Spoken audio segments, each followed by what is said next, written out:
ഒരുപാട് പേര് എന്നോട് ചോദിച്ചൊരു ചോദ്യമാണ്, ലീഡർഷിപ്പ് സ്കിൽ ഇല്ലെങ്കിൽ എനിക്കൊരു ഓൺട്രപ്രണർ ആവാൻ കഴിയില്ല. ലീഡർഷിപ്പ് എന്നുള്ളത് ഒരു ലേണബിൾ സ്കില്ലാണ്. ഈ ലോകത്ത് എല്ലാ ആൾക്കാരും ജനിക്കുമ്പോഴേ ലീഡറായിട്ട് വരുന്ന ആൾക്കാരല്ല.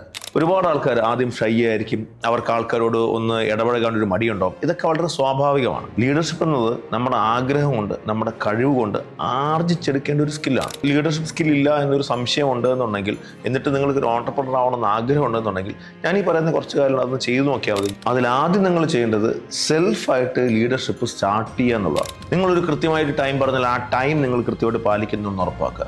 നിങ്ങൾ ചെയ്യുന്ന കാര്യങ്ങൾ കൃത്യനിഷ്ഠയോടെയും വളരെ ഡിസിപ്ലിനായിട്ടും ചെയ്യുന്നുണ്ടോ? നിങ്ങളുടെ കഴിവുകളും നിങ്ങളുടെ സ്കില്ലും നമ്മുടെ വീക്ക്നസ്സും സ്ട്രെങ്തും ഒക്കെ വെച്ചിട്ട് നിങ്ങളെ കറക്റ്റായിട്ട് ലീഡ് ചെയ്യാൻ നിങ്ങൾക്ക് കഴിയുന്നുണ്ടോ എന്ന് ആദ്യം നമ്മൾ പരിശ്രമിച്ച് നോക്കുക.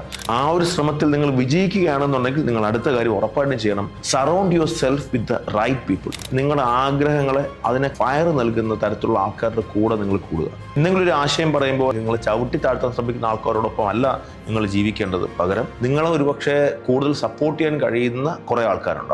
അങ്ങനെയുള്ള ആൾക്കാരോടൊപ്പം നമ്മൾ നിൽക്കുമ്പോൾ നമ്മൾക്കും അതിൻ്റെ ഒരു ആവറേജ് സ്വഭാവമായിരിക്കും വരുന്നുണ്ടാവാം. നിങ്ങളെ ചുറ്റിപ്പറ്റി നിൽക്കുന്ന 5 ആൾക്കാരുടെ ആവറേജ് ആയിരിക്കും എപ്പോഴും നിങ്ങൾ. ഒരു ബിസിനസ്സുകാരനാവാൻ ലീഡർഷിപ്പ് ക്വാളിറ്റി മാത്രം ഉണ്ടായാൽ പോരാ, വേറെ കുറേ കാര്യങ്ങൾ അതിനോടൊപ്പം ഉണ്ടാവണം. ആ കാര്യങ്ങളെല്ലാം ചേർന്ന് ഒരു ബിസിനസ്സുകാരുടെ കപ്പാസിറ്റി നിങ്ങൾക്ക് ഉണ്ടെന്നുണ്ടെങ്കിൽ ഉറപ്പായിട്ടും നിങ്ങൾക്കൊരു ബിസിനസ്സുകാരനാവാൻ പറ്റും.